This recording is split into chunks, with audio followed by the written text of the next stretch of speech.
Hello everyone, Coaching Educational সকলোকে স্বাগতম জনাইছো। আজি চন্দ্ৰযান-3 বিষয় লৈ আহিছো। চন্দ্ৰযান-3 কেতিয়া চন্দ্ৰ কক্ষপথত প্ৰৱেশ কৰিছিল? 5 আগষ্ট 2023 চনত। চন্দ্ৰযান-3 বাজেটৰ কিমান আছিল? 615 কোটি টকা। মিছন চন্দ্ৰযান-3 কোনে আৰম্ভ কৰিছিল? ইছৰোৱে।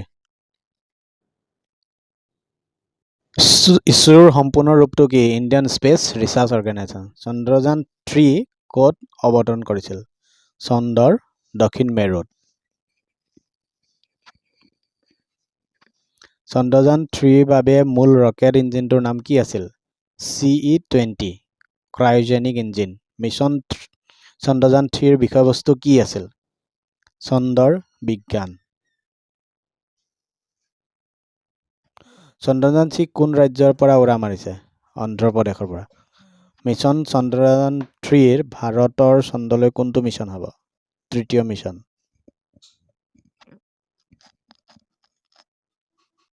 কোনটো ৰকেটৰ সহায়ত চন্দ্ৰযান-3 উৎক্ষেপণ কৰা হৈছিল? LV-M3-M4। মিছন চন্দ্ৰযান-3 ক'ৰ পৰা উৎক্ষেপণ কৰা হৈছিল? উত্তৰ সতীশ ধাৱান মহাকাশ কেন্দ্ৰ, শ্ৰীহৰিকোটা। চন্দ্ৰযান-3ৰ প্ৰপালচন মডিউলৰ পৰা বিক্ৰম লেণ্ডাৰখন কেতিয়া পৃথক হৈছিল? 17 আগষ্ট 2023 চনত। ভাৰতে কেতিয়া প্ৰথম ৰকেট নিক্ষেপণ কৰিছিল? 21 নৱেম্বৰ 1963। ইছৰোৰ বৰ্তমান অধ্যক্ষ কোন? উত্তৰ S সোমনাথ। চন্দ্ৰযান-2 মিছন কেতিয়া আৰম্ভ হৈছিল? 22 জুলাই 2019।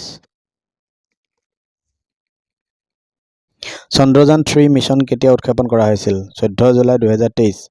চন্দ্ৰযান-3 কিমান মডিউল আছে? 3টা।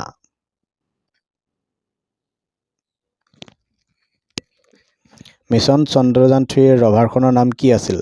প্ৰজ্ঞান। মিছন চন্দ্ৰযান-3ৰ লেণ্ডাৰখনৰ নাম কি আছিল? উত্তৰ বিক্ৰম। চন্দ্ৰযান-3ৰ চন্দ্ৰৰ দক্ষিণ মেৰুত অৱতৰণ কৰাত ভাৰতৰ স্থান কিমান হৈ গ'ল? প্ৰথম স্থান।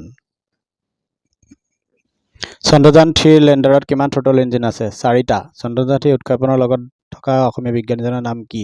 চয়ন Dutta. Please subscribe and watching.